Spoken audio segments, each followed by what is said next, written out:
Family మెంబర్స్‌లో ఒక అమ్మాయి ఎప్పుడు దేవుడి గురించి సంబంధించినవి పెడుతూ ఉంటది.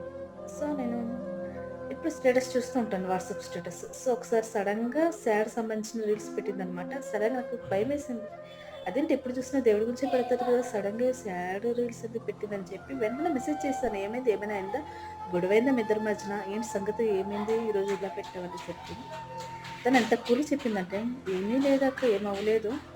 అందరూ పెడుతున్నారు కదా!" చెప్పి నేను పెట్టాను. బాగున్నాయి కదా రీల్స్ అని చెప్పి. సో, గైస్ మీ లైఫ్‌లో బాగుంటే ఆ రీల్ పెట్టకపోయినా, ఆ వీడియో పెట్టకపోయినా, దాని గురించి అప్డేట్ చేయకపోయినా నష్టం లేదు గానీ, మీ లైఫ్ బాగుండి కూడా సాడ్ రీల్స్ పెట్టారనుకోండి, నాలాంటి వాళ్ళు ఉంటారు అడగడం మొఖం మీద. ఎనకాల గాసిప్ స్టార్ట్ చేస్తారు. అది మీ బంధానికి చాలా హానికరం అనమాట. So, don't share sad reels without any reason. Tag that guys.